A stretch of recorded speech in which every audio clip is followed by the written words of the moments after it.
Second. Ready. Yo, what's up? This is Shadow Rock and Profo Won. And aloha kako, this is JaSoul. And you're watching Gearheadz, the podcast that hacks breaking and culture. This is episode 6. How you doing, Jay? I'm doing cherry, my man. Feeling good out here in Houston. I'm back in the humidity. I'm feeling great, man. How you feeling, pro? Good. How's the move? So if you guys didn't know, basically JaSoul upped and left Las Vegas to move to Houston. And he did. How long was the drive again? It was 20 hours total. It took 3 days. We stopped over in Albuquerque. Again, shout out to P-Love and Mo out there in Albuquerque. And then the next leg, I went to chill with Why Not. That's where we did the last episode. Check that out if you guys haven't already. That was a nice 2.5 hour powerful session that we had over there. We trudged through it. And yeah, I'm here, man. It's again, it feels like home. It feels like Hawaii.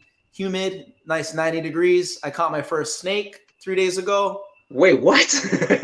Yes, what do you mean you caught your first snake? Oh man, I don't want to show pictures, but you don't have to show. Just, real quick story. No, yeah. So I basically live on a ranch right now. I'm chilling with my good childhood buddy as I'm transitioning over here.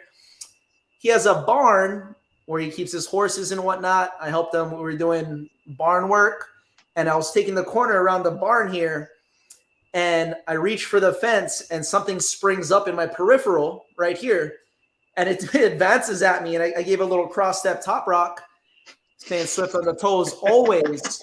And I was like, dude, my nervous system, my fight or flight kicked in. I was like, oh, insert explicit word right there. And my buddy came around the corner, and yeah, I don't know if I can talk exactly about how it went down, but survival kicked in. And yeah, Crazy. This thing was like 3 feet. We thought it was a water moccasin, which is one of the more venomous species of snakes. Right. I don't think it was. We did our YouTube, our Google research. It might have been a non-poisonous one, but anyway, yeah, that led me to kind of research a little bit more about what I'm dealing with out here, and there is snakes. Right. It felt like another world, man. Just kind of being in that, because being in Hawaii, man, like we're in the bushes, we're swimming, we're everywhere, but it is real out here, man. That's crazy. I got the first one out, man, and I'm ready. I'm ready for the next one. Yeah, man. That's an adventure. I mean, as for me, I basically just been doing the same thing, training a lot. The new thing is I'm navigating the show and I'm directing it, and that's the responsibility of that goes to my man Roman. And what can you talk about Zen World and our official partner in the Gearheadz podcast? So our partner, Roman, out at Zen World, based out of Las Vegas, Nevada. We have the info right there. Look at this technology. Boom. CBD sponsor. Check them out at zenworld.com. This is non-psychoactive marijuana, basically, to kind of put it short. It does have a lot of the benefits that you would get from that for stress, anxiety, pain relief. Boom. Check it out. Use the promo code Gearheadz. Yeah, he's been a big help and support from the gate with what we've been doing, and even before that. Yeah, so man.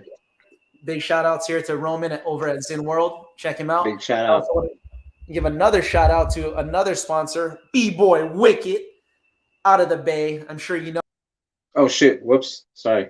Let me get a close up right here. Boom. Yeah. If you don't know, he sponsored us right here. This microphone. Big. We are Upstart. We are looking for sponsors to kind of get this cracking. Again, this is a show about movement and about culture, coming from the perspective of me and Profo. So shout outs to Zen World, B-Boy Wicked.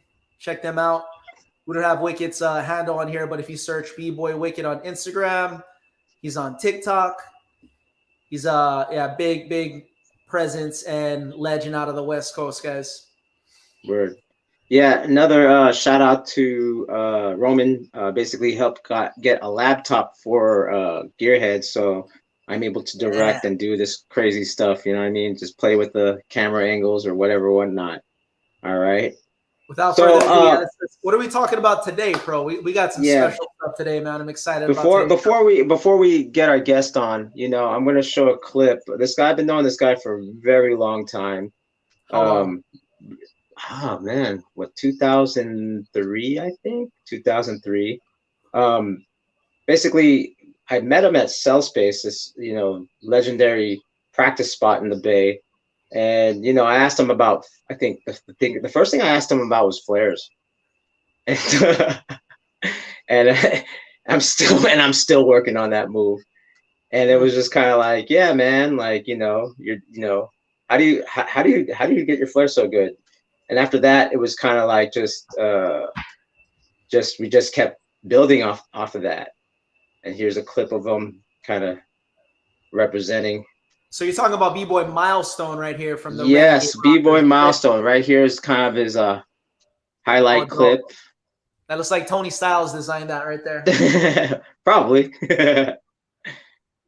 And the thing about him, really good dude, been knowing him for a while, like got to build with him. And, the theme of this show is basically fashion, but I just wanted to show a little bit of a clip of him getting down. You know what I mean? Can you make the screen large? Yeah. I just wanted to, I just want to show a clip of him getting down. Like, very talented dude, basically studied art, and he's been around for a while. But of the past few years, he basically started to get into another business venture. Yeah, he transcended the community, right? Yeah, taking the art of breaking, but then actually putting into a different craft. And we're going to talk about that when we introduce him. With no further ado, we got my man Milestone. What's up, Miles? What's going on, guys? Chilling. You like that little intro? Wonderful. It's fun and interesting to see a clip of myself breaking. It's been a long time. Too long, man. But. So obviously this podcast, we named it the importance of fashion in breaking. And so that gave a little hint of what we're talking about, and having you on here and being in the fashion industry. So what we're going to do is we're going to, like I said earlier in backstage, that we're going to go backwards with it. We're going to start with not your breaking career, but where you were at in the fashion industry or the clothing industry, and then deconstruct that, and then we'll go backwards. So let's start with that. Let's start with what are you doing now? Now I guess I'm a clothing manufacturer, I would say. So it's hard because it's multi-level, I guess. Right. I own a factory for screen printing, embroidery, finishing, and clothing distribution.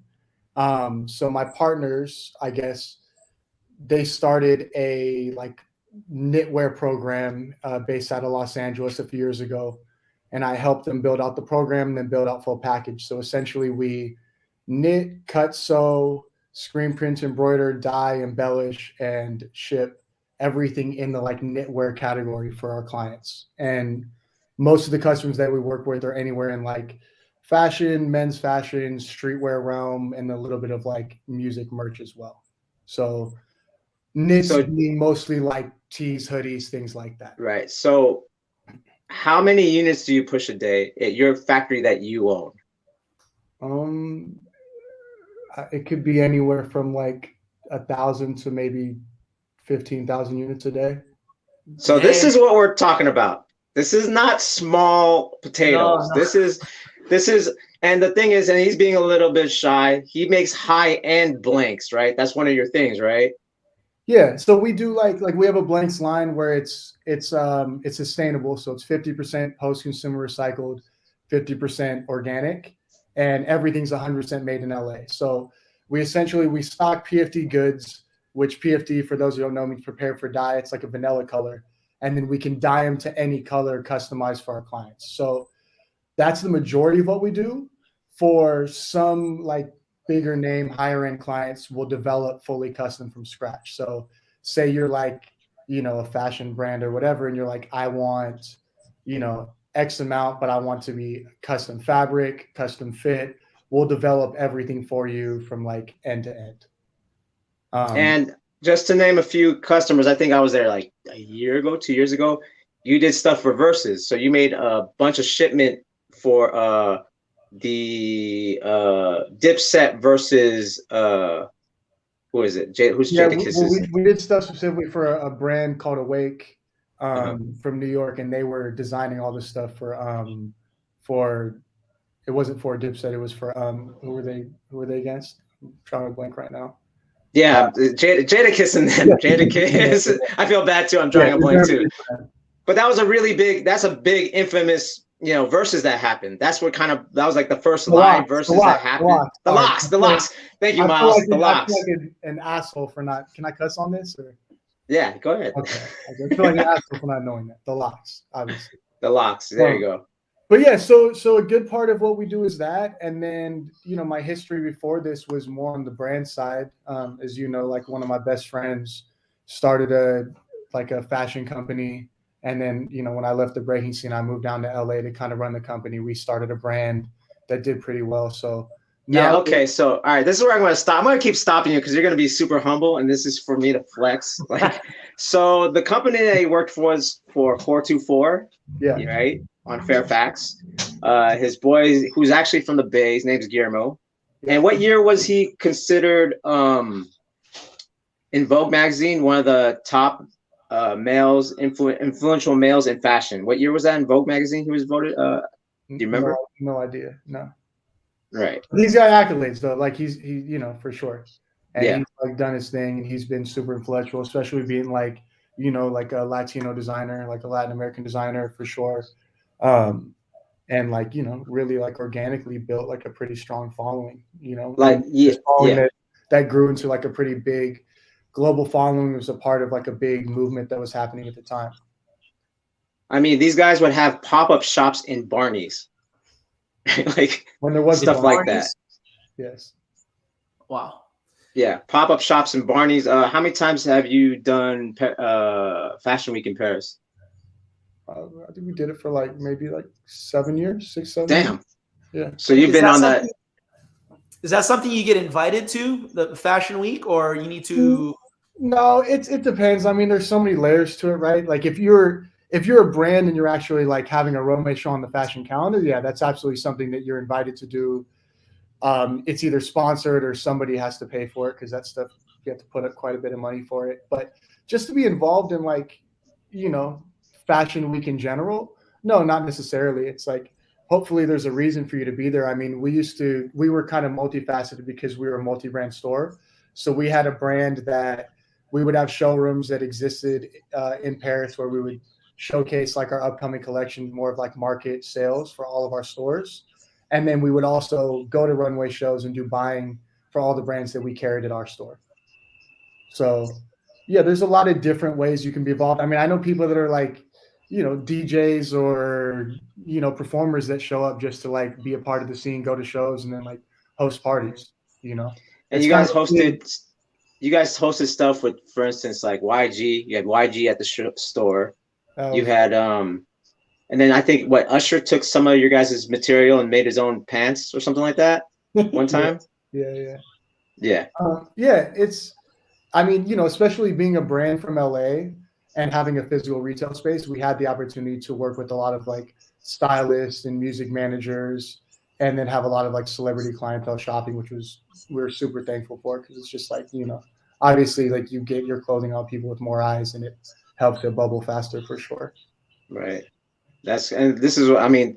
I don't want to say too many of the names because I'm flexing for you a little bit too much, but I just want to like, just kind of like, it's not just like, hey, I have, and this is no diss to anyone that has like their own like startup company of just their grassroots. You got to start somewhere. Yeah. 100%, Yeah. Like, yeah.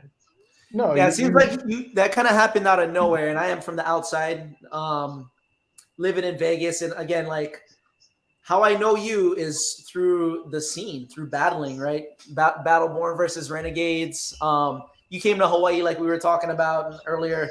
That was the last time I really kicked it with you, right? Yeah. We hiked along the Napali. You were down with Kid David. That's when I actually got to get to know you. Trip, man. What's that? That was a fun trip. You really like gave us a a pretty amazing like special experience there. That's the way to do it, man. You got to go with the locals when you go to these places like that. 100%.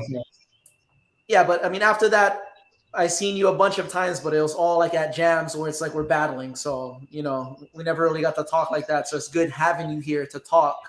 Yeah. So thank you for that. But so you're doing, before we move past what you're doing now, because I know we're reverse constructing it. You're doing very custom work. Is anyone else doing that? It seems like it's pretty niche, especially when you're talking about all these people that are messing with you guys, right? All these celebrities. So it's like there are other people doing similar things to what we're doing, but for whatever reason or another, I feel like people haven't figured out how to do it at scale and like fully vertical, right? You have a ton in LA is like, probably the capital for clothing manufacturing in America. So there's a lot of opportunity. There's a ton of factories here. You have like on one level, you'll have a ton of production managers that'll like manage the flow for people. And then you'll have people that can kind of manage different segments of the process, but it's pretty rare that you have like a one-stop shop that actually like has ownership in the facilities and has built something out completely vertical, right? Like you can go somewhere and buy fabric, you can go somewhere and have it sewn together, go somewhere to have it screen printed, but it's pretty rare to actually have a place that's actually doing it and not just posing. I mean, there's lots of places you can go where they'll, have a showroom or whatever and pose to do it, but all they're really doing is jobbing it out to people. With our facility, we actually have like built out, because our partner's a knitter. He's been a knitter for 25 years. He has like a huge, beautiful facility. So because we've had that to kind of grow from, we've been able to build, a fully vertical thing to where at this point, the only people you actually have to deal with is us, and we don't outsource anything, which is, it's pretty rare to actually like have that under one roof for sure, and at scale. Yeah, and basically being in the industry for so long, that's how you were able to not just hook up with the designers and the tastemakers. You actually got the ground level of just the guys who actually printed it, and the factory, the people that and it's all pretty much American made too. That's another thing. We're not shipping from China. It's basically you're taking recycled clothes and then your natural knit garments and then putting it together, right, for these high-end brands, right? Yeah, 100%. That's crazy. And now you have printing and embroidering too, right? So correct. 2 shifts a day. We're the print shop's open from 7 a.m. to 10 p.m. So guys are there doing their I gotta ask you, what do you think of direct to garment printing? That's kind of big right now, right? With these services. I mean, honestly, I'm not a huge fan. It's I think that like there are a few things that have been developed. Like one of the main screen printing brands, M&R, has a thing called Digital Squeegee, which is like a hybrid machine. I don't want to get like too nerdy into it, but essentially like traditional screen printing runs on a rotary. I have a few automatic presses and they can run up to like 12 colors, say in a rotary, where when you're doing it that way, you're giving one screen for each individual color. So if I have a photorealistic graphic, that might be like split apart and made up to like 10 different colors, right? Where digital printing, for people that don't know, is kind of like, your printer at home, 4-color process, can print it out all at one. My issues with some digital printing is one, speed, right? Because you only can print one garment at a time. So at most you're printing like 30 units an hour. And 2, like quality and hand feel. Because like if you look at digital printing, you can get like beautiful, vibrant prints, but it always feels kind of like plastic. For b-boys, it's definitely not cool because you have like a big ass thing. It feels like a shield that's stuck to your chest. Like it's not breathable. It's also not that durable. Like it fades pretty fast. Yeah. But what I was thinking, this M&R has created this thing called Digital Squeegee, which is a hybrid where you kind of like, it looks almost like an incubator and you plug it into a traditional rotary screen printer.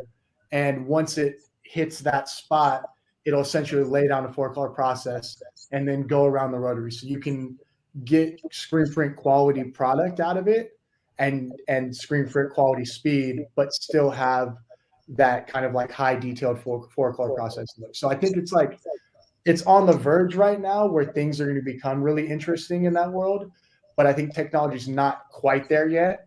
Like that machine that I'm talking about, for instance, is also like $250,000 and you have to have $100,000 like machine. So you're like to plug it into. So you're in it like $350 grand just to have that machine. Jeez. Right? And even at that, like, who knows the longevity of it, because it's so new to the market. Like, I would imagine the next few years somebody levels up on what that is, right? So it's like, there's some cutting edge stuff happening, but I think as far as like production quality, it's not quite there yet with digital printing.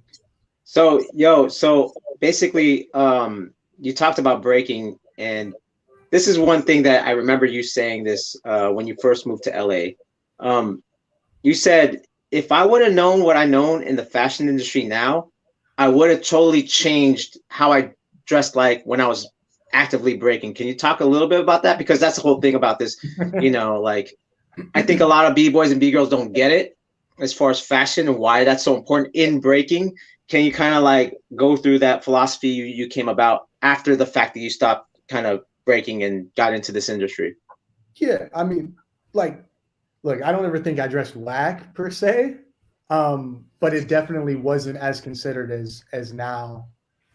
I would have considered it. I mean, living in this world and like breathing it, it definitely gives me a different perspective on, like, I would say, like, not only like appearance, but like how clothing contours to your body, how things move, like the understanding of a first impression, like all the things that for B-boys, I think probably should be at the forefront and should be a lot more, considered, especially like entering a battle or performance. And like, even now when I look back and I watch breaking footage, like being out of the scene, and I'm watching a lot of guys that like maybe I don't know, it's like the first impression is everything, right? And you see the people that are like actually like fresh B-boys, for the most part, you would think like have good sense of style, and that's like the setup, I mean, it makes me appreciate certain things a lot more. Like when I look at Rock's break, like Rock's has always been somebody who like dapper head to toe, whether it's like a full Jordan fit or matching. And it's like, not to say everybody can pull off like, a fully like color matching Jordan fit with the do-rag, but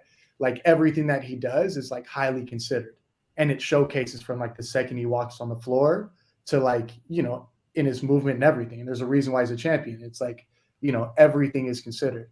And I think like now I look at that and it's like so much more important. It's like he already won the battle like right when he walked in. Take that, guys. Why do you think that is? What's the psychology behind that, you think? Because like a lot of, obviously when this podcast, as we're airing, some of the guys like, what are you talking about? It's skill. So what do you guys say about that? Being fresh is a skill, and like dressing is a part of that. Being fresh is a skill. Like, okay, to elaborate for those who are gonna like give pushback, like how would you define that? Do you think people would give pushback on that? Yes, 100. I mean, Bro's giving up. He's a little bit of bias coming in, but it's not bias. No, you have some good important things to say for sure about it. I don't necessarily think like it has to be a fashion show when you're walking in like a b-boy battle. But if you think about it, it's like you're putting on a performance, right? B-boys look at themselves as superheroes, right? Superheroes got a costume. I'm not saying you need to walk into a battle wearing a cape, but like what you're wearing needs to be considered. And even if you like, take it outside of like, okay, like it's hip hop, it's fresh, like whatever. Like if you just look at aesthetics, right? And like body movement and mechanics, like, me having clothes that like complement the types of movements that I'm doing just also like makes it look better. And that's a fact, right? Like if I'm going in a battle and I have like, elbow pads and knee pads and like pads sticking out everywhere, like maybe that doesn't look, fresh, but it serves a purpose. Where if I'm wearing like, a shirt that fits me a certain way, or like a certain type of material that flows and it complements like my breaking style, like all of those things are like complementary, right? Yo, real quick. Like, so we have actually Roman right here. He says, any clothing being made with hemp fibers? And the follow-up is, any future vision of it being integrated? You guys use hemp? I've worked with hemp a little bit. I mean, the great thing about hemp is it's a weed, right? So I know that it's like a lot more sustainable and a lot easier to mass produce. The problem is it's super coarse and it's hard to make hemp not feel like hemp. But we experimented with it a little bit. I mean, because sustainability is the biggest, like, most important thing for our company. So I think it's definitely something that people are getting more and more into. It's just, from my understanding, more difficult to manipulate the fibers to have as much like versatility.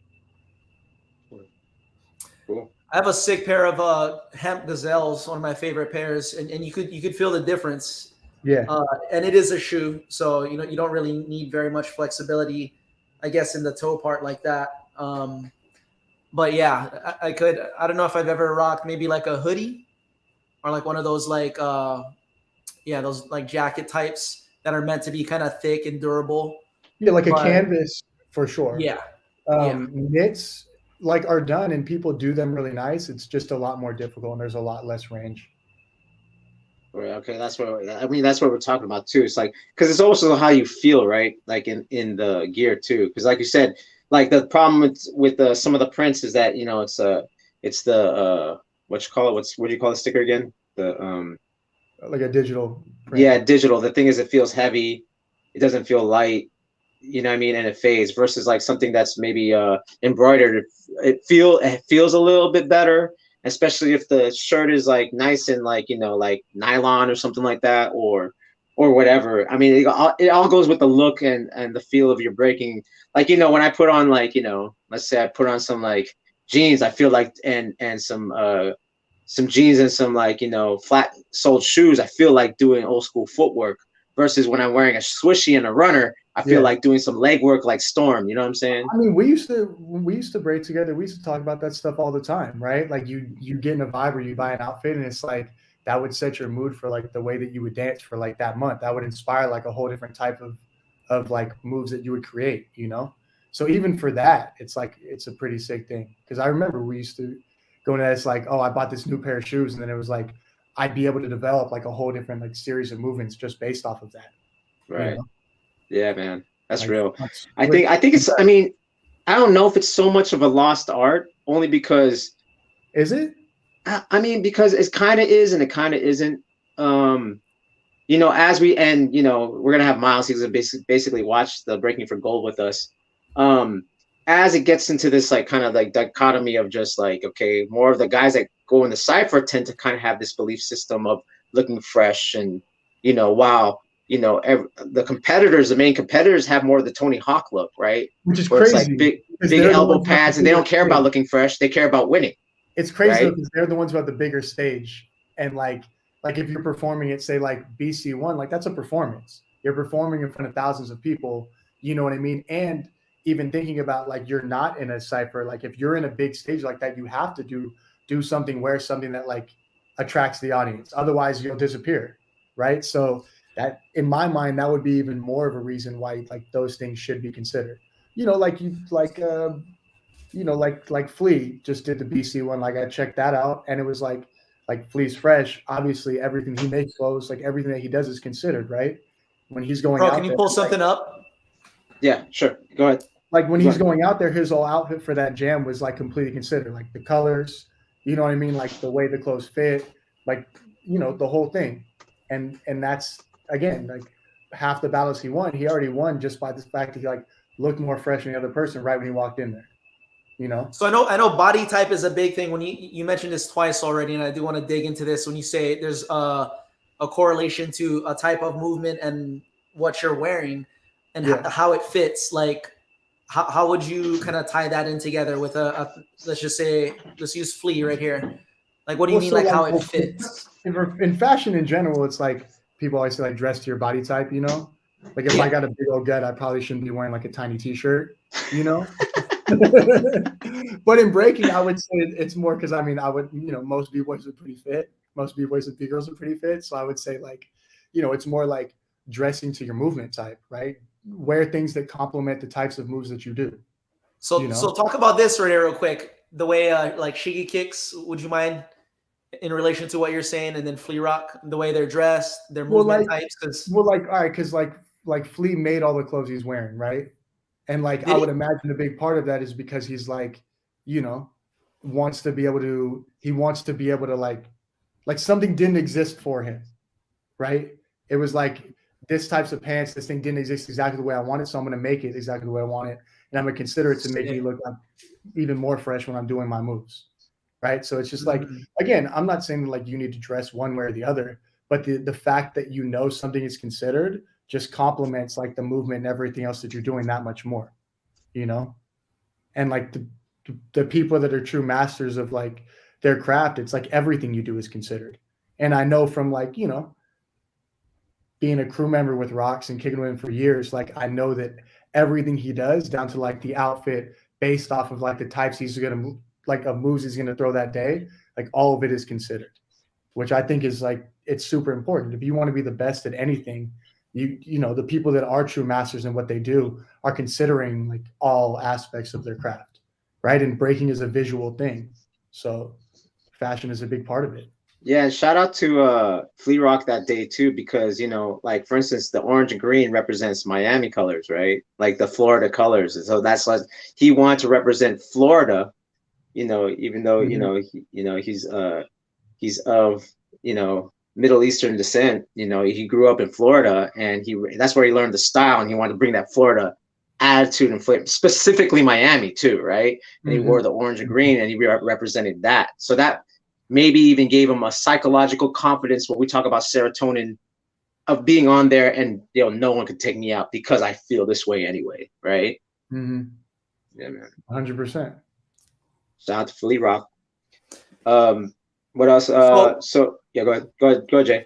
So on a stage like that, the BC one, he had the white and orange shoes. Or the color of the shoes that's directly touching the ground, does that kind of stand out?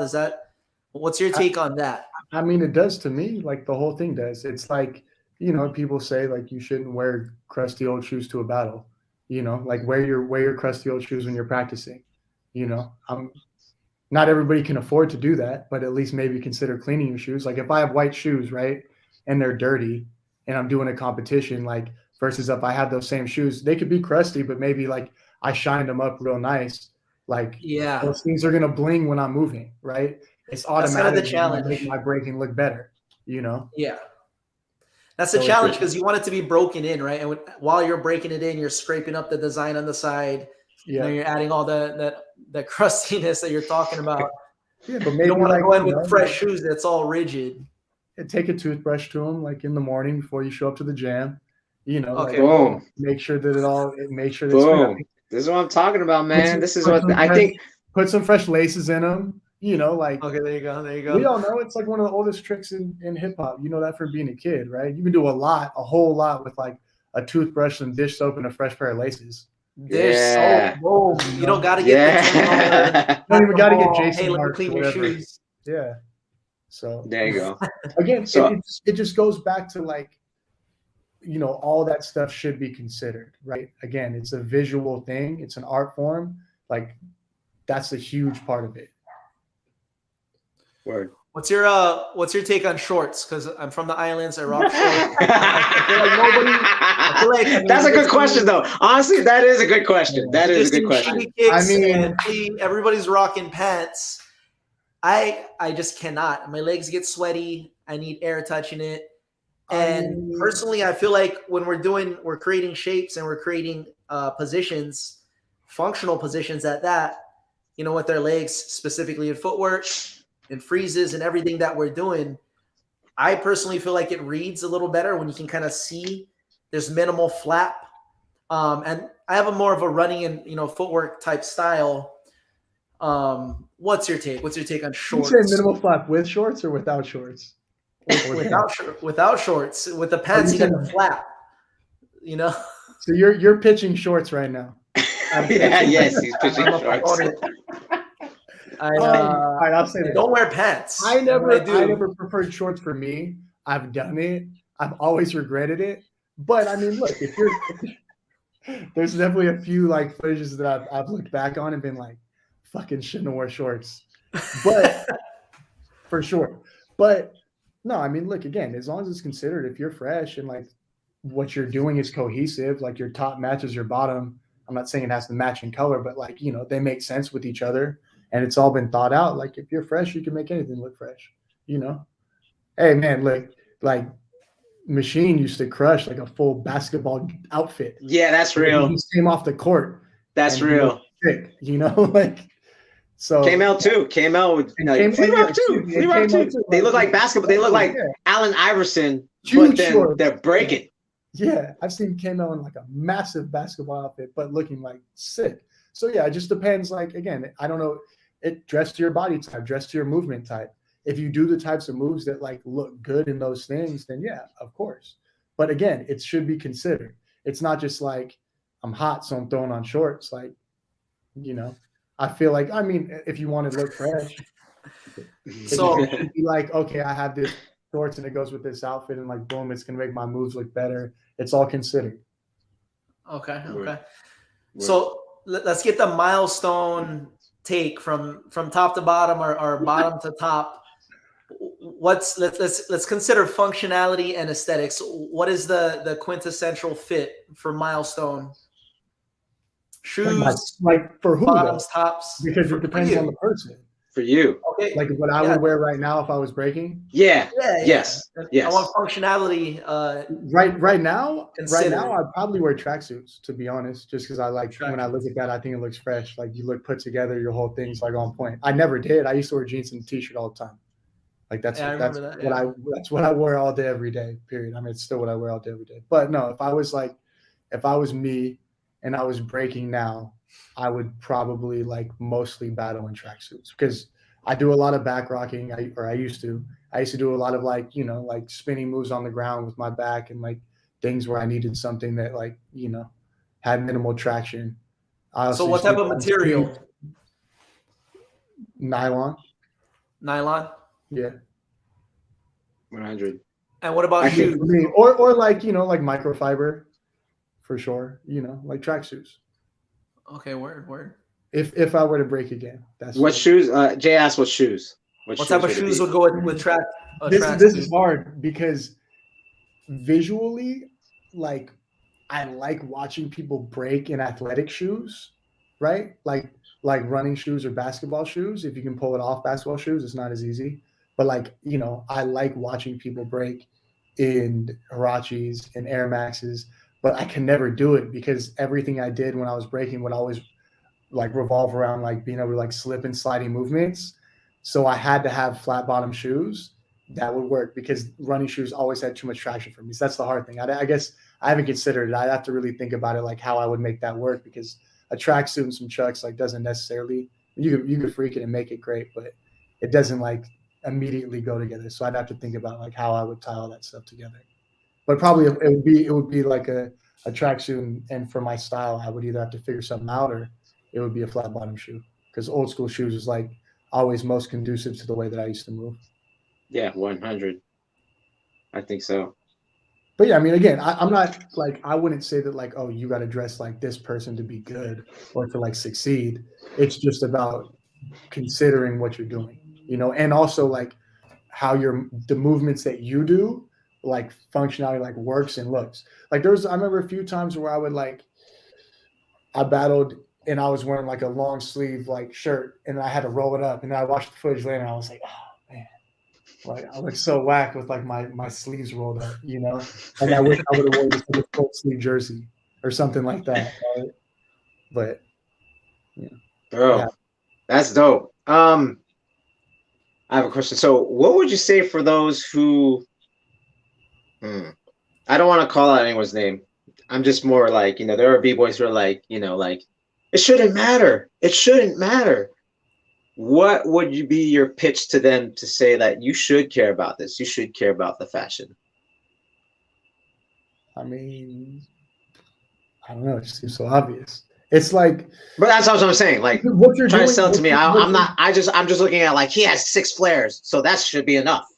No, what you're doing is like, again, so take away like your knowledge of breaking and like what moves in like inherently for people that know breaking, like rank as of what.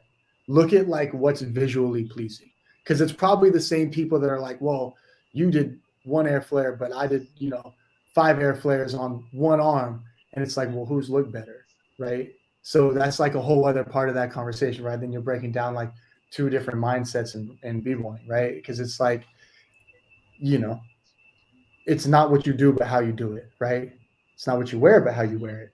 So if you take away the like your understanding of like, okay, this move equals this amount of points, like visually, what moves are more pleasing?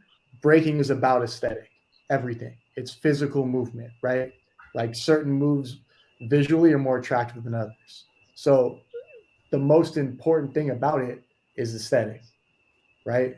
So what you're wearing should be super important because it's the same thing. It goes hand in hand, right?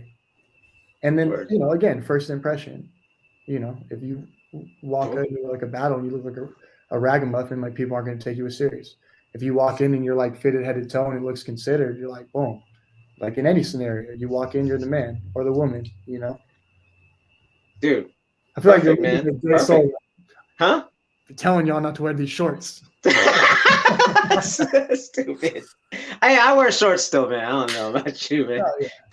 Pants will mess me up sometimes. It constricts. I mean, well, yeah. Maybe I need four-way stretches. I don't know, but there's something about I have like a proprioception or like an awareness, and a lot of the way my legs interact with each other with footwork, with my transitions, and even power moves. Like it's really, really precise. And I don't know if it's down to my leg hairs actually sensing like and not having that.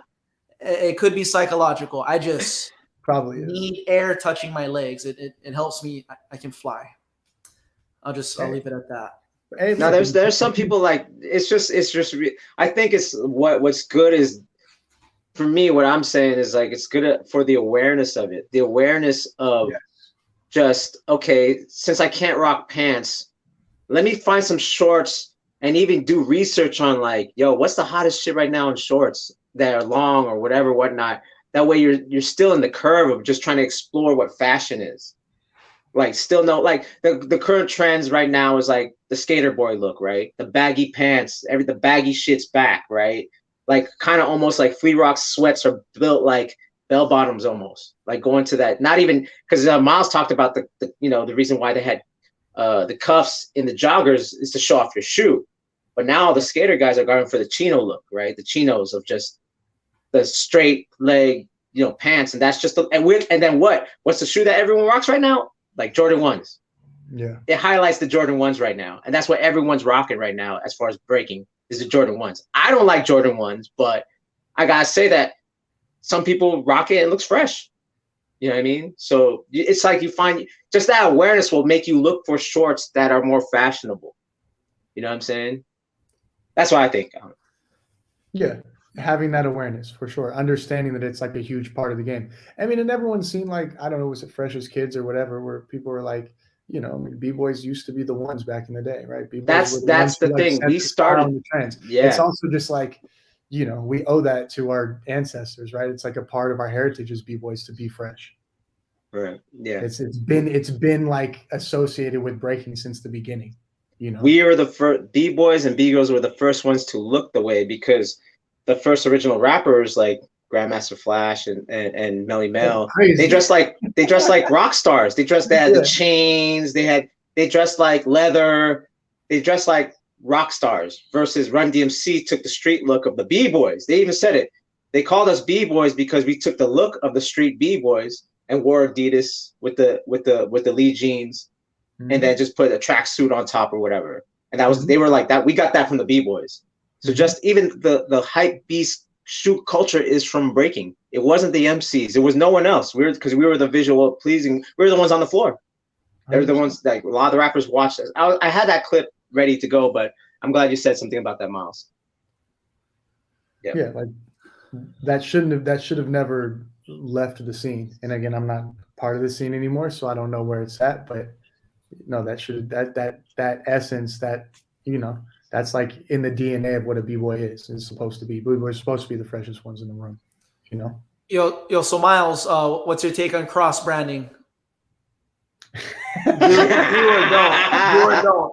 You got the Reebok whatever, and then you got the Puma breakaways, and then I mean, you know, like I'm 38, so I was definitely not allowed to do that when I was a kid, period, and like even outside of b-boying. But you know, like what not everybody can afford to like have multiple outfits and different things. So, you know, there's definitely a part of me that'll tease somebody for sure if they're doing it. But yeah, you especially know, in the I city definitely for sure. I'm not gonna do it. I'm not gonna wear like an Adidas track pant with like a big Nike swoosh across my chest. But you know, whatever. I don't think that that's like a. It's definitely not a huge of a deal now to me as it was when I was 12 years old. But you know, as long as the outfit looks cohesive, I think he'd be all right. But it's definitely like, you know, that's an early hip hop rule for sure. Yeah, Everybody got that one boy, that one or two boys in the group, and they're like, Yeah. Here's the thing, you know, I heard some New York. This is some crazy New York stuff. This is some crazy New York stuff I heard. You can't, if you have fat laces, one side has to be overlapped and the other side has to be opposite of the way that the absolutely. shoes. Yeah. Oh, But just like visually, that makes it look even. Otherwise, it's like you're looking this way or something. No, you have to do that. I feel like I'd be walking in circles if I didn't. Dude, you don't lace your shoes that way? I do. No, I'm saying I do. I'm saying people don't even think about that shit. You should like inherently know. Not at this point. There's no way kids know this now. Yeah. I think more people that collect clothes are into fashion know it over the b-boys and b-girls is what, and that's the whole reason why I'm bringing this up, because the thing is, for me, to me, we're the closest to the samurai, right? There's like a bunch of martial art. There's different martial artists, right? There's kung fu people. There's like capoeira people. But samurai's Bushido, the way of Bushido was about even the way you dressed. The way you dressed was a part of the culture of war for them. Even the fact that you put perfume on your neck, so when you get your head chopped off, you don't stink when you die. Wow. Yeah. It goes deep. Like Bushido goes deep. And to me, breaking, in my opinion, is the closest to Bushido. We have all these rules, yet we have this freedom too. Mm-hmm. But there's these rules that we're kind of like neglected because we want, you know, because, you know, we weren't, some of the traditions are gone because a lot of b-boys aren't into hip hop and b-girls aren't into hip hop. They're into breaking. Mm-hmm. And that's the divide again, right? Divide is that these are more the cypher guys that have elders that say you should do this, this, and that. So and the guys that just watch YouTube and, you know, they're like, okay, well, I saw this 3 years ago. That's old school. So 3 years ago is old school. So I'm going to be that. You know what I'm saying? Do you think that that's a big part of the divide too? It's like the b-boys who grew up on like YouTube versus like ancestors. I guess that's everything. Like if you don't have people where you could act directly like learn that stuff from, you know? Exactly. Yeah. And there's traditions that are lost. It's just what it is. It's just a part of it. It's just like, you know, the SoundCloud rappers don't have any connection to any of the original hip hop guys. Like, you know what I mean? They just, you know, we make SoundCloud rap. Like old school, you mean Lil Wayne? You know, that's why I'm little whatever. Well, that's like the hard thing about the internet, right? It's like everything's accessible at your fingertips. Like the information is there to get, but because it's so accessible, it's like people don't want to dig anymore. It's too much information. Yeah. Someone has to be there to, as an elder, to curate it for you to see like, yo, this is dope, this is not, or this is what I think is dope. Create your own from that, you know, that attitude. You know what I'm saying? But yo, we can go on forever, man. Fat laces, man. Huh? Who's still rocking fat laces, and when does that make a comeback, Miles? There's a few people, man. I had them. Don't get me wrong, but Profo's got them on right now. And I was rocking them for a minute, bro. He got the fat I was rocking them for a minute. Imagine's rocking fat laces. There you go. Shout out to Imagine. Imagine wearing fat laces. You know what I'm saying? And they're clean. You know what I mean? And they're laced the right way. All right. Okay. So damn, we're already 45. We're about 50 minutes in. Let's who do you guys think like is doing it right out of like younger generation? Like I'm gonna let Jay answer this first. I mean, whoever's rocking surf shorts and keeping it minimal, that's my short and sweet answer. You go ahead, Pro. I know you're really passionate about this, man. Me, I'm about functionality. I'm big on that. I like seeing lines. So for me, I like it a little more on the fitted side. That's my bias. I've seen people pull off baggy stuff as well. I know, like you said, that's kind of making a comeback. The baggy pants, a skater look. I feel like people who have good flow, good sweeps, they look good with baggier clothes and tracksuits. If you think of like a style like Menno, not so many frames per, let's just say beat per minute or whatever, frames per minute. Not many foot stance frames. More flow, more continuous movement. I feel like they can pull that drapier look off. But I don't know. Yeah, I mean, if it's a footwork style, I like shorts. So that being said, I'm not sure who has a footwork style in this day and age. Everyone's breaking like with that flow style. So yeah. Oh, that's true. Yes. Can you correct me?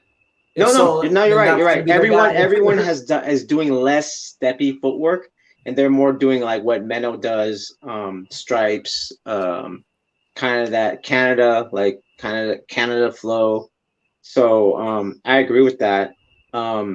As far as a b-boy right now, the only person I could think of right now is like Hijack. Hijack is like kind of pretty much like who I described, right? Like he's wearing the flutters, not the flutters, but the chino pants look with the Jordan 1s, different colorways, drapier look, like as Jay said, the drapier look. Definitely like, the kind of fisherman style, like, sailor beanie, or Anderson Paak look. Do you know what I mean? Like obviously I rock it too. I think him, who else is there? I give it up to the Porter twins from the DMV.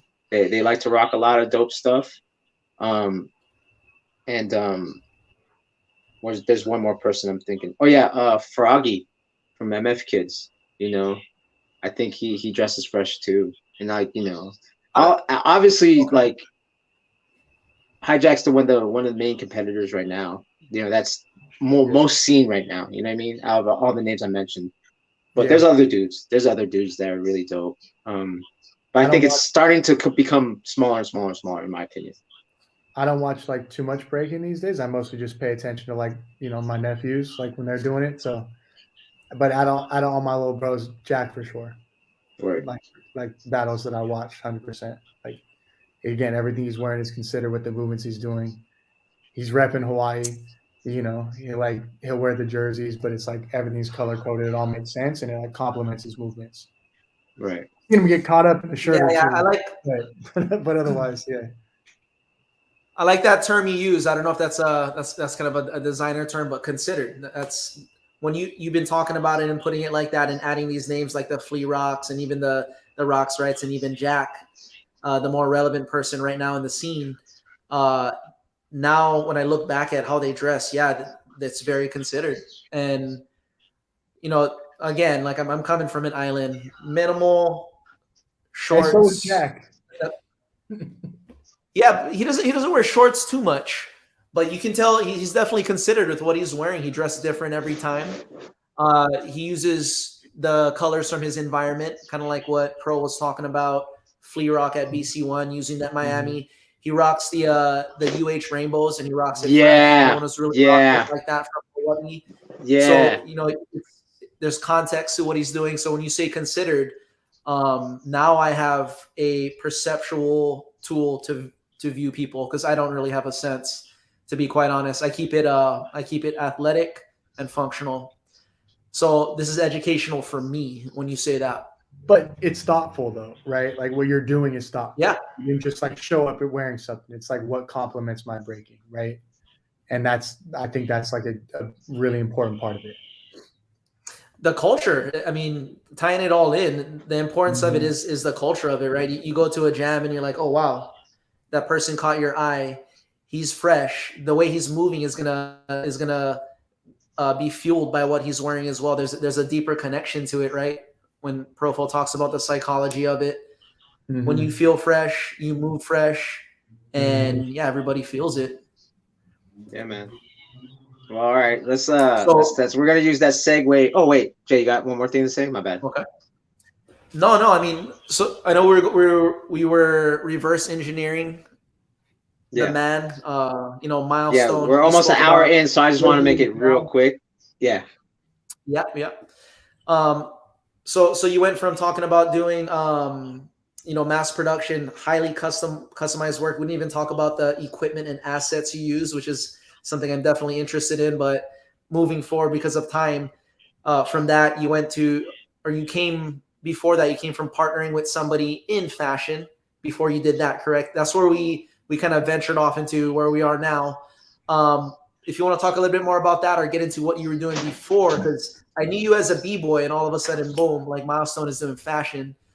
So we'll leave it up to Miles if he wants to talk a little bit more about how he got from the Bay. That's where we are. How you got from the Bay to LA. It was a pretty sudden decision. One of my best childhood friends started initially a jewelry brand, which I was super interested in because I majored in art and I went to school and did sculpture. So I was always like, working with my hands, from like, graffiti, then doing like art and sculpture and that stuff. So when he started making jewelry, it was something that I was really keen on. So he opened his retail store down here. I used to always come down and visit, and like always wanted to find some way to be a part of what was happening. And at the time, I don't know, was it like 2012 maybe? I had like been getting injured a lot from breaking. I torn my MCL, my lower back was like terrible. I was still traveling, still doing jams and all of that, but I kind of saw a little bit my mortality in breaking, and had the opportunity to like help out. He and his partner at the time had given me the opportunity to come down and kind of like run operations for the business, just on the strength of like us growing up together and like having common interests, me being somebody he could trust and somebody that I think he knew had like a good work ethic and good just kind of general understanding of people and how things worked. And yeah, I moved down. Initially it was going to be jewelry, and then at the same time he was like developing a clothing collection. So I helped him launch it, and then that kind of like bubbled from there. I mean, he was part of kind of a bigger scene that was happening at the time with a lot of brands that were coming up. I mean, having a hub in a physical space, he was able to like, host up and coming singers and rappers and fashion designers for their collections. And then so when we launched ours, it just kind of like immediately took off and did really well. So yeah, so that was kind of that. We did our thing with that. It went extremely well. We got to travel the world. It was cool because for sure those experiences, there was a lot of similarities I was seeing, and I was going to like places that I had been to a few years before for b-boying, but for fashion, which was like kind of fun and interesting, and like realized that like any scene, like it was a scene and it exists in the same kind of way. It's like for us, it was Fashion Week. It's the same way. Like you go to a jam in a different city and you get to like meet up with your homies who have like another brand who you fuck with, and you have a certain vibe. The same way if you're like in a certain place and you see a crew and you're like, oh, like that's my guy, just because inherently like we're like minds, So we were kind of like a part of this global scene that was happening at the time, which was pretty cool. And being able to kind of travel and then like equated that to how I was doing that with breaking, which was pretty awesome. Being able to kind of like utilize those like global understandings from breaking and that work ethic from breaking, and all of that, and like position it towards the fashion world. It just, I guess it worked. And like, I mean, to give advice, I guess, to any b-boy or whatever, it's like breaking is hard, man. Like the amount of time and energy that we put into it just for like ourselves or for a rep or for like clout or whatever, it's like I realized I could put that same amount of energy, into fashion or into anything for that matter at this point, and like it will be successful. Because honestly, like breaking is hard, and to be good at it or even decent at it, it's like the learning curve is crazy. Like there's really not that many other things in the world like that. Maybe surfing, I guess I've heard, right? Is like, one other thing you're like, 5-10 years in before you even win like a local jam in some cases, depending on what area you grew up in. So it's like, that being able to use that energy and like build a little confidence in a different area is like, I think b-boys got to give themselves some credit because it can go far. But that was a tangent. Back to my trajectory. We did that for a while, and then ended up moving on and starting this venture. And then now, I guess one of the biggest hindering things for us at that time, front facing was great in building energy, but actually being able to get stuff made was a difficult part of the equation. And being able to make it at scale and be able to support the growth was always like really, really hard for us. So after I moved on from that venture, it was always like, really important to me to figure out like that was our biggest problem that we had. Like, how can I build that on my own and find solutions? So luckily enough, I, found really good partners and been a part of what they're building. And now we're building something pretty special. But now that we've kind of done that, we recently just opened up a fulfillment facility.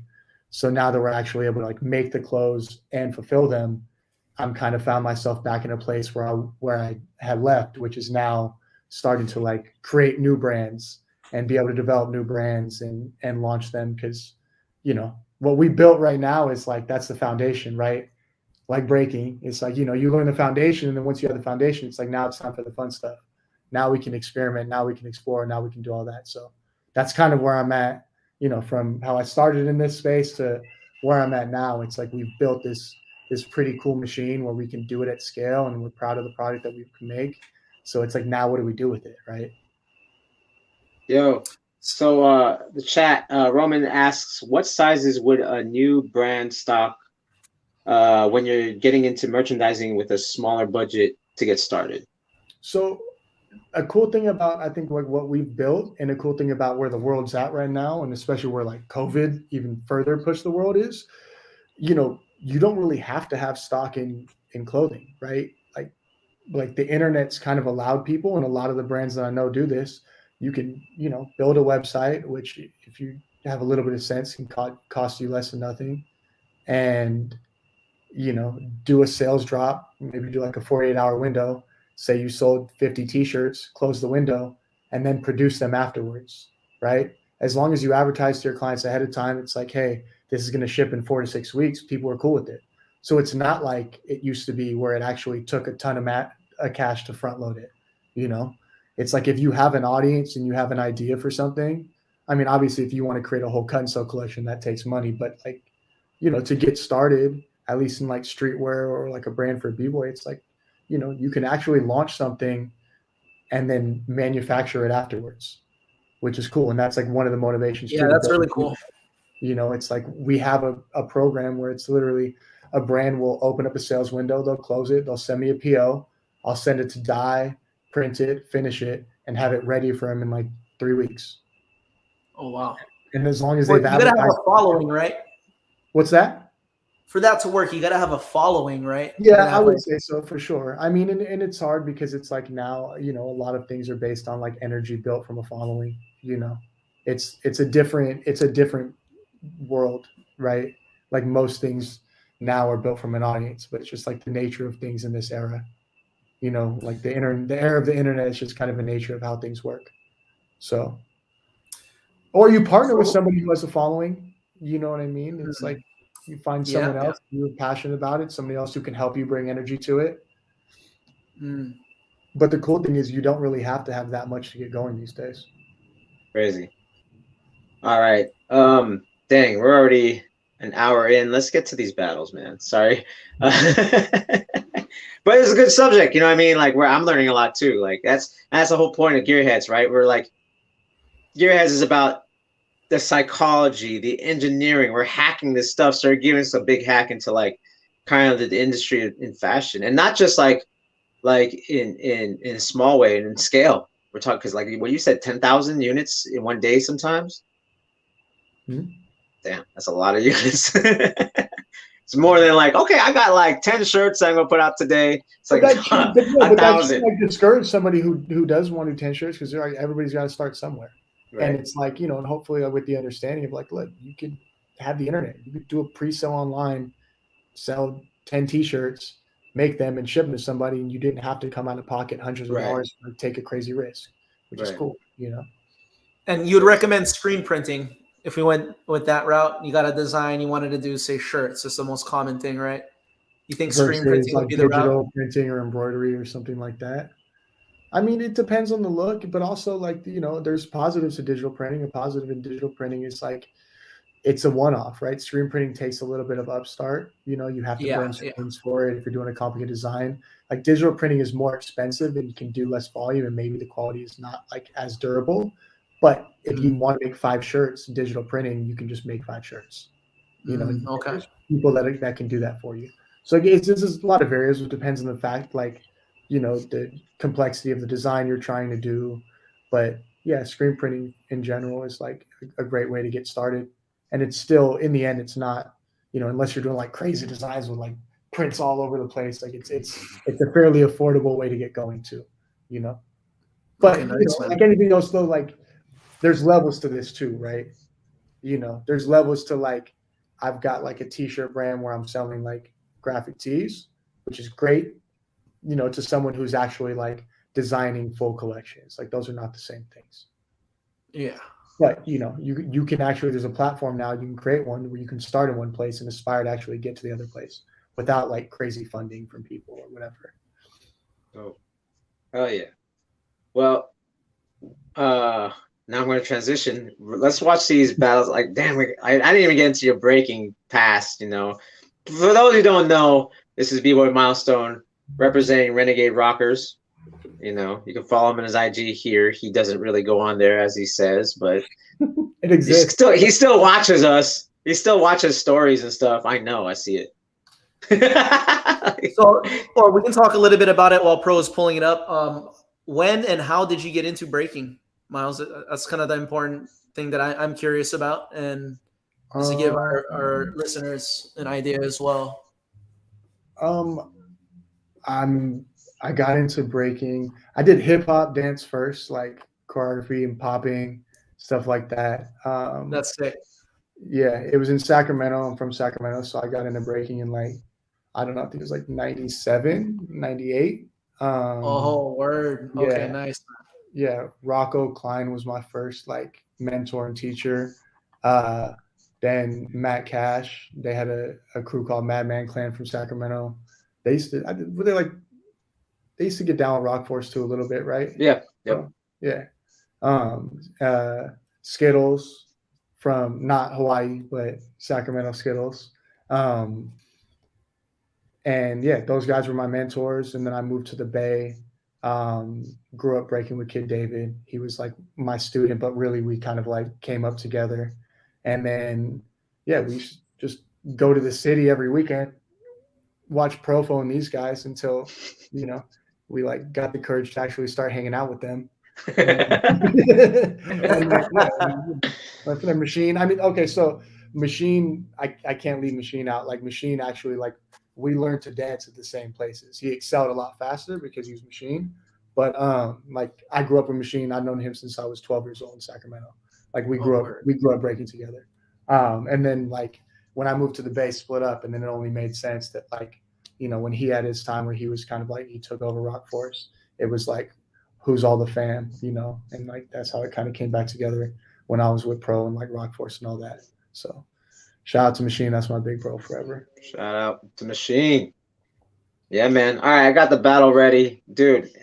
Miles, like if you don't know him, like I said, I pulled up a clip of Milestone. You can look him up. There's still stuff. There's like, and honestly, man, there's still Miles has left trails of his style of breaking and fashion with a few individuals up there. I'm not going to mention your names because I know who you are, but there's definitely Milestone still he basically put so he has some illegitimate sons out there in breaking. Let me be very correct, in breaking. So give a shout out to Miles. So you're down to watch these battles, and let's talk about their fashion too. Ooh. Sure. Let's watch these battles. Let me know what you think. We'll commentate, and then we can talk about their fashion too. So we're gonna start out with the B girls in the Arizona Breaking for Gold finals. Boom! I have it ready. What do you think of that, Jay? Man, I'm pretty good at this stuff. It's looking great, man. So you're doing it. Yeah, let's go. Okay, so this is the last qualifier or like regional, I believe. Word. Okay, so here we go. We got I'm not gonna put the sound just because maybe copyright. What? So yeah. Oh really? I could hear the sound anyway. Yeah, from last time. We need. So we got Sunny versus Pepsi, New York versus Midwest. All right. Indiana. Yeah. Reggie Miller. Let's go. There you go. All right. That's a lot of flexing. Okay, let's get started. Let's see who goes out for. Okay. Let's go right here. All right. Up first, we got B-Girl Pepsi. We can't put the music on? No, we can't. And the funny thing is, those other times we didn't have the music either. Oh. Yeah. So last week in Florida, Pepsi got gold, right? That was her first gold. She's been on the tour for the whole month. Wow. What do you think so far, Jay? Oh, She's doing power, like she has her body developed a little past the typical female. right. Meaning, yeah, you know, females, because of their anatomy, you know, they're Right. designed to bear children. That's what we've evolved to, and that's kind of like where we are. Right. It's hard for them to invert their body, and that's the nature of what power is. It's Right. suspending with their upper body. So the fact that Nice. she's able to build the strength to support power Right. moves is highly Right. impressive. Yeah, man. So we had Sunny. She did a rainbow to a back tuck, and we saw Sunny win against Levix. We both thought that Levix won the last one. What do you think of that last round, Miles? What do you think of that last round? Short and sweet. Short and sweet. What about Pepsi's first round? She was dope. Yeah. Good dancing. Good little intro right there. Yeah. I mean, she definitely, like, you put a more well-rounded round out there, but yeah. But the other one, I don't know. It was pretty crisp. Yeah. And we're just watching movement, and there's no musical, like, the fact that she's stepping up. There's probably music involved in it. That's putting off a higher energy. I'm trying to put a track that I like in my head right now, and I'm trying to put it to it. Little slip. She kind of messed up right there. A breaking battle with no music. Yeah, I know. Sorry, guys, but you know it's funny because when we watched when we watched the Gravity versus El Nino, I didn't hear anything, so I didn't know what you were talking about. Whoa, windmill flare. Okay, that's highly advanced. Definitely. There you go. You know, what's being put out right now? Crazy. Last round right there. Yeah. She probably got that second one. Yeah. Yeah. Pepsi kind of messed up her elbow freeze in the last round, in the second round. Obviously, Pepsi leading with more of a dancing type style, windmill swipe.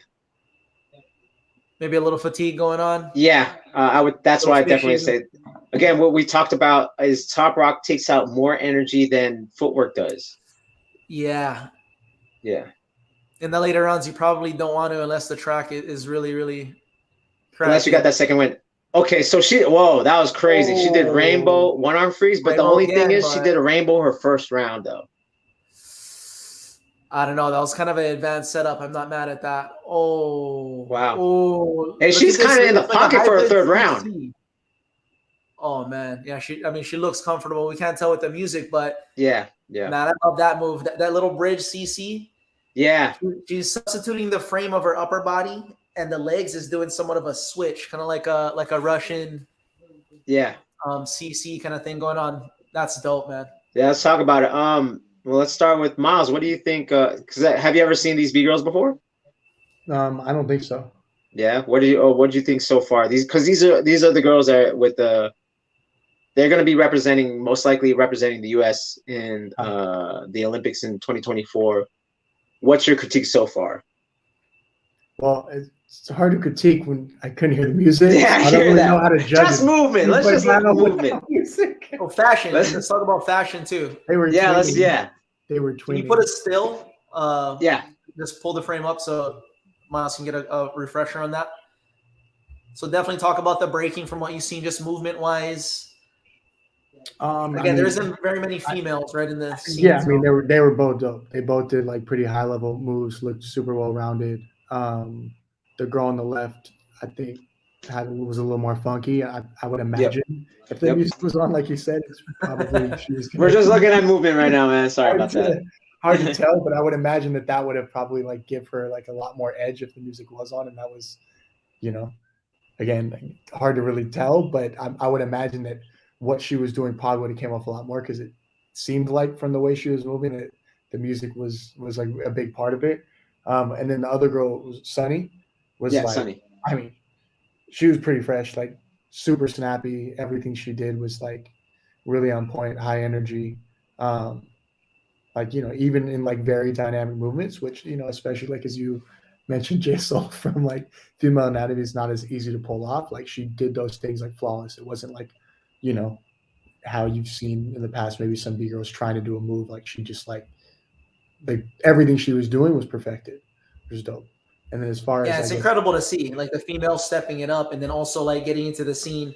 Miles, you said you stepped away around 2012, so you don't really know these girls, right? It was kind of a different female scene back then. Yeah. But yeah, I mean, same. And then outfits, like I mean, they were twinning, so. But I mean, no, it like both of them look good. Like it looked like they both, you know, it was considered, right? Right. I think Pepsi here. Let me try to show you that window real quick. She got wrapped up in her wrap, her head wrap, in her wrap a couple of times. So I mean, you know, that's definitely one thing that I think, you know, need to be conscious of. Oh, she won. She's got the medal on. Yeah. She got gold. But I mean, that's definitely a thing, and I know we've all been there where it's like you have an accessory or something that you just like can't get out of and get caught up. Yeah. Like, that's definitely something in breaking that can like super play to your advantage or hurt you. You know, right? It's risky for sure. Like, you know, we've all seen it go both ways too. Yeah. Like if you put that on, but respect to her for keeping it on though. Right. Because it's another thing when someone walks out, then they got a hat on. The first thing they do is like take it off. Like, I do that a lot. Why'd you put it on? You said you do that a lot? I throw the hat off. Like, but you do it like you'll like do a move first, and you'll do yeah. That's different, right? It's a prop. Yeah, it's part of the show. I mean, like throw it, and then the other guy catches it. All right, I've got a few of those. Yo, Pro. All right. So, Pro, is it possible to put the music on? I don't know if it's a copyright thing, but it's okay if it can't be heard on the video itself. But just so you know, Miles can get a good, a fair assessment of what we're looking at. I feel like it's a big part if we could let's see if I can. Because, like I said, there's a whole thing to this. I'm trying to figure out. Because, like I said, last time when we did it, I didn't hear anything. So I was like you. Actually, I was like, "How you guys feel now?" That's how I was with the last few podcasts. It's been that I didn't hear nothing. Okay. So I think there might be something to it, but let's just watch it anyway. And I'm gonna try to put on the sound. If not, then let's just go what we can go with, boys. All right, cool. So I know Why Not and Wicked. And do you know who the third judge was? No, I didn't look it up, but you can kind of trust that. Yeah, let me. I can figure it out. We can look at the what you call it. And the finals of the Arizona Breaking for Gold is Morris versus Gravity. Let me put up the volume. See, I can't hear anything. Morris is from Sacramento, huh? Yep. Sorry about that, guys. Yeah, I don't know how to put the volume up. Speaking of shorts, he's actually not wearing shorts. Nah, he kind of stopped. He slowed down from wearing shorts. Wow. First is Gravity. Of course, he's living in Arizona right now, so he has a hometown advantage at this point. Originally from New York. Air flare windmill, shoulder spin, reverse windmill, flare. All right. I know. Yeah, one of Morris's little PROFOWON there. Okay. Mm-hmm. Morris's strong suit is flare, so I'm interested to see how he's going to respond to that flare heavy round right there. Grooving. All right. Yeah, with the dance. Of course, Morris has to have the burn in there, right? He has to have the burn. What song is playing right now? Sorry, guys.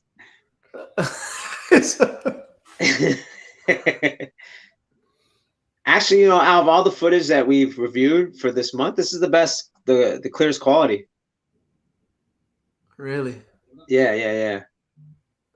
So Morris is breaking a little more than Gravity off the bat. You know what I mean? Yeah. His round is a little bit longer. Obviously, that fell up. Oh shit! Damn, burn. Touched him. Miles, do you touch or you don't touch in a battle? What is that? Is that a DQ? I don't think it's a DQ. I mean, but you want to respect other people's space, you know, for sure. Yeah. This depends. I've never done it. Oh, like, damn! No, half twist, Arabian.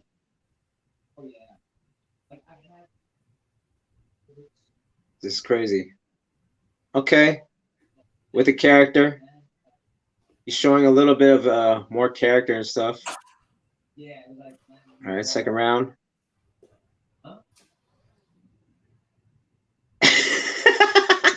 Gymnast. I don't know. I don't know, man. It's funny because I think that's like I don't really think of Gravity as a gymnast so much anymore. You know what I mean? In my opinion, you know, he's trying to understand the art. You know what I'm saying? Morris is chilling Dancing. up top awfully long. Yeah. He's doing a lot more on top than, you know, from prior Gremlin, Flair. Right. Okay. Okay, that was cool. Yeah, a lot more direct with his movements right there, huh? Yeah. What do you where his opponent is? Yeah. One thing that I know it's hard is like to do burns in the middle of your round takes you out of your neural system kind of fries and you kind of get lost into the burn and then you get lost in and you don't remember the movements, in my opinion. But obviously when you hit a burn really good, it's entertaining, right? It's the drama.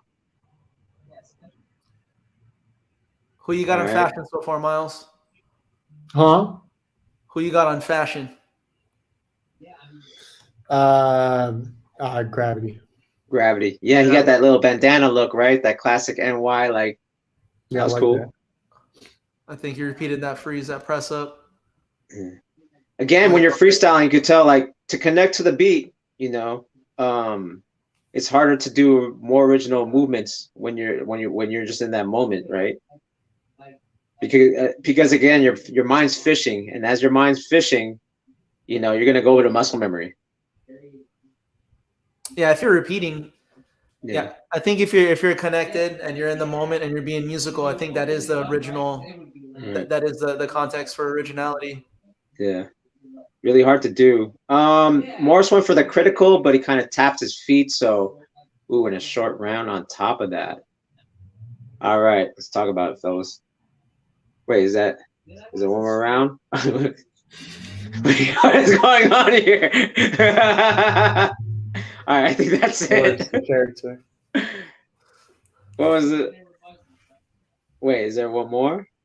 Is there a little bit more? That's probably it. It's it. All right, let's look at the judges real quick. It's Wicked, Morris, and Eric from Soul Control. There you go, Morris. Oh, okay. I like what's happening here. I like that, especially in the finals, that they're not like talking and then raising the hand. I mean, I get the presentation, but this holds people accountable instantaneously. Yeah. Why not? Who you got? Why not? Obviously, Gravity. Gravity got gold this weekend, so. Sorry, I spoiled it. Spoiler alert. Spoiler alert. Boom. There you go. I'm gonna ask him about that. All right. So, what'd you think so far? I mean, let's start with Miles because you know you've seen both of these gentlemen before, and so what do you think so far? Do you feel like there's any changes, upgrade on style, technique, or fashion? What do you think, Miles? I mean, they're two like the most dynamic b-boys in the world. You know, I mean, they're both great at what they do. It's hard to judge if there's no music for sure. Yeah, but just by movement. Let's just go by movement. I mean, it's hard because like you said, they were in the scene when I was in the scene, so I've seen both of them break a lot before. So I mean, they both look dope. I guess it's different if I like saw like people that I didn't know as much. Right. Yeah. You know, I mean, I like the fact that Morris is wearing pants now for sure. No, but actually, like he was somebody that like when he used to wear, you know, like basketball shorts back in the day, like it worked for his style. Like, like it made everything because he floats, right? So like it never bothered me when he wore shorts back in the day because it like complemented his floaty style like a lot more. I don't really remember how Gravity used to dress, but you know, I like his, you know, the bandana and everything that was happening there. He definitely won as far as fashion goes, I guess, for like that battle. But there was nothing wrong with what Morris was wearing. Yeah, you know, he was repping Red Bull, so that's tight. You know, and he has some sweats on, so like it worked. But I don't know. I can't judge it. I don't know. Right. What do you think, Jay? Man, what it looked like just based on the burns and the amount that um, Morris was resetting is he could have been more musical. Again, it's kind of hard to tell because context is big for me. Um, but what stood out, obviously the dynamics. But what stood out from Morris is he was up in gravity space, which I like. It really gives that battle kind of feel to it. It shows a level era. It shows the era he's from. Right, he's from the '90s era. If you're kind of more battle oriented, and to add to that the burns that he was doing, but every moment that he switched from footwork to freeze to any different foundation and transition, he had eyes on him. And we did training earlier, like a couple of months ago, and I was showing you a couple of footwork steps that I was labbing. You're like, yo, Jay, so I want you to do that step now. I want you to look at the camera while you're doing it. And it was difficult. It was difficult to do. And you even made a point that, hey, it's night and day. When you're looking at somebody and you're directing your arsenal towards that person, I think there's a different level of experience and difficulty. So that's one of the things that stood out the biggest with this battle right here. Yeah, and it was the final battle. We don't know who was repeating. We don't know the reason. Yeah. I want to watch it with music after this to kind of get a better assessment. That's going to be that big thing, because context is everything when you're trying to dance. You seen Gravity trying to dance in the middle of his rounds after he hit his intro. Right. I like that approach as well. There's good strategy to that. Make sure you hit your move, you build the energy and the confidence, then you get up and you smooth it out. Yeah. So those are the things that kind of stood out to me. I kind of liked, and and we keep talking about the music, and obviously there was like, it's harder for the context when Morris did the Russian style, like he was doing like Russian kicks and stuff like that. But I liked how Gravity's starting to kind of explore going from connecting movements without the reset, right? He's coming from like groundwork, and he was able to add a burn in there and still flow out of it without the kind of the reset, right? And that's just movement wise, what I saw movement wise, maybe it was even better with the music. And again, like like you said, he kind of repeated that handstand freeze, probably because of the freestyle aspect of it, right? If you're fishing and you want to hit that beat, and the first muscle memory is going to go to your default movement, stuff like that. That's the challenges of freestyling. But all in all, I was like, I really liked this performance actually of Gravity more than I did when he went against El Nino. I kind of like this one more, just movement wise, just composition wise. You know what I'm saying? So that's just my take on it. I obviously I think the major thing that happened was when Morris went for the critical and then his feet tap. That was like the underlining.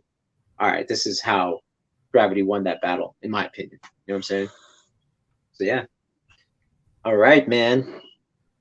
That was dope. It's crazy, man. Like, did we have someone else do the commentary with us, Jay, before? Or is this the first time we had? Why not? We had Why Not. Oh, yeah, that's right. Yeah, last week. It was 2.5 hours. Yeah. So one of the things I want to know, Miles, is do we see like, how's your body feeling now? You mentioned you kind of slowed down because of the mortality epiphany that you had. Do we see a comeback? Do you see Breaking as a? I hope so, man. I miss it a ton. I would definitely like to make more time to do it. If the Bay for me feels like home for b-boying, so it's like if I ever move back to the Bay, I feel like I would absolutely break a lot more. But I don't know. I hope so. I don't know how much I would compete, but I miss it a ton. I mean, it's a huge part of me. It's a huge part of like who I am and everything that I do. And it's like, as b-boys, like breaking shapes every decision you make, whether it's in like personal life or, business, career-wise, like all the things. And like I've learned from breaking, from working on my craft and experimenting, exploring it and all that. Like, I use that in every other aspect of my life. So I think if I had the opportunity and I like gave myself the opportunity, I guess, to tap into that more, it would only help me, like serve me in, business and everything else. So I hope so. No immediate plans, but I would love to. All right. We're about to wrap it up. I think that, we've said everything that we had to say for now. We'll definitely try to have you back on, Miles, man. I think it was kind of cool to kind of catch up with you and let people read the new audience, the new kids, the new batch of kids that are coming into breaking, get to know who you are, and you still like have an opinion and stuff like that. Do you have any shout outs or anything you want to say to the people watching the Gearheadz BREAKCAST? Thank you guys for having me. Shout out to my crew, Renegade Rockers. Maybe I'll have an opportunity to battle with you guys soon. And Profo, JaSoul, appreciate you guys. Thank you for having me. So, right on, Miles. Thank you very much, brother. Take care. We'll talk soon. Peace. Peace.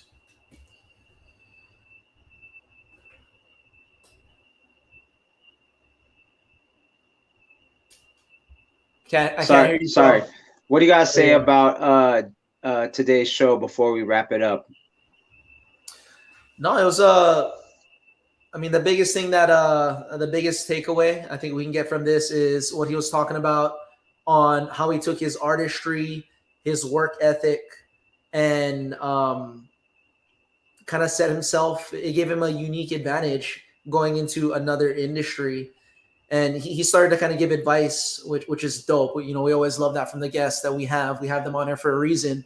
They're subject matter experts, and they have a lot of valuable information and advice to give to, not only like what he was given to me, but our listeners, how he was able to transcend and be highly successful in another industry, right? And he was able to share culture and build. And he made the correlation to how he was traveling to Europe, to probably Asia. He said worldwide, just like he was with Breaking, prior to that, and still be like, oh, that's a clothing brand, kind of like how he was, oh, that's the crew that, we battled and, we built with them overseas in another industry. He was able to do that. I never got to travel leisurely ever. For me, you went to Valley, you're fool. well, let me finish. All right, for breaking, it's a different experience, right? Like when you're breaking, you're like, okay, boom, you get picked up by the chauffeur. They take you to the hotel. You're eating usually at where they're boarding you, right? They have like the buffet line. You have media obligations. You need to rehearse because a lot of these international competitions, you got to do a show. So you prep for a show. You're rehearsing. You're highly focused when you're going in. It's really hard. In the in-between time, you can kind of stop at a cathedral or a monument. You can sample the food like that, but a lot of the times it's hard to go there and enjoy it because you're rarely relaxing. You're in battle mode when you're going, so you're focused. Very true. So yeah, it's cool that he was able to do that in two different industries, man. Yeah, that's crazy, right? A lot of people can value from that and should really take that to heart. How can you take this art that is molding you as a person and giving you all of these unique advantages, and how can you use it in the world that you exist in your environment, in your career, with your family, to excel and be successful? Word, I hear it, man. That was dope, man. I'm glad that I got to, because Miles is a really humble guy, so he doesn't really like to talk about himself too much. So I was like, man, I mean, I didn't put his stuff out there. Like, he's done some big things and helped shape kind of like even trends. He helped that company 424 helped shape trends in fashion, and especially in the hip hop fashion. So I wish you guys would have showed some stuff of his too, man. Because I mean, I haven't really looked into it. I will after. Let's just say this one time, he's like, these jeans right here, I kind of designed them. They cost $600. I was like, word. Yeah. Sorry, Miles, I had to put you out there like that. Not only in fashion, like you didn't want to. I'll go ahead and say it. I know he influenced Kid David, who influenced the world. Yep. Miles didn't get his shine that much. He definitely traveled. He made his mark and his impact with Renegade Rockers, one of the most historical crews in our culture. Yeah. He was in Rock Force before that, right? Yep. But I know he passed on the school to Arc and Hijack. I'm sure he had an influence in 808 Breakers, who they're making their mark now. So he's a part of a lot of people, their success and their development. Yeah, man. So that's very incredible. He's a very good guy to know about and to know for sure. Right, and remember, you can find him on right here, Milestone. He doesn't post much on IG, but like I said, you can even look up his YouTube. He still has his YouTube. He still has tutorials on there. And like I said, these tutorials have like 10K viewers, and he still has 12K subscribers. You know what I mean? This is back before, YouTube was harder to get on now. But I mean, still valuable information, actually. Still valuable information if you want to like learn your basics. You know what I'm saying? Yep. So, right on, bro. Yeah, shout out to Milestone. Again, shout outs to B-Boy Wicked for the sponsorship. Make sure you guys follow this guy. Let me zoom up on that. Let me zoom up on that. Boom. From You Got Served. If you don't know. If you know, you know. Yes, sir. And of course, let's give a shout out to our partner, Roman out there in Zen World. Yes, sir. Yeah, man. Remember you could go to the website, use Gearheadz promo code to get a little discount from us and support worldwide. Yeah, man. And you'll be seeing a lot more as far as product and stuff, and even on our social medias, our personal social medias is right here. Yep. Right here. And remember to, where's that button? No, it's not here. Oh shoot, I lost it. Remember to subscribe and hit the bell for notifications. We are having more hot takes, so we're gonna have some more hot takes coming up. We're gonna try to do it at least 3 hot takes a week, maybe even more. I don't want to promise anything I can't promise, but just stay tuned. Every time we'll have a BREAKCAST, Gearheadz BREAKCAST. We'll still have hot takes. We're still having hot takes from our first and second episodes. We have one. We just posted one yesterday with Charlie Rock talking about the first B-boys he saw and being in the Bronx and going to the Hivelo and seeing Cool Herc spin at the jams and the clubs that he went to. You know what I'm saying? So again, subscribe here at Gearheadz and hit the bell for notifications. What do you guys say? Anything else? Yes, we'll be popping out hot takes like hot cakes. So there you go. For that. And it is late in Houston. We're 2 hours ahead of you. I got a dip. All right, y'all. Peace, and see you guys next week, 6 p.m. Thursday, Pacific Standard Time. This is Gearheadz BREAKCAST, and we are out. Peace.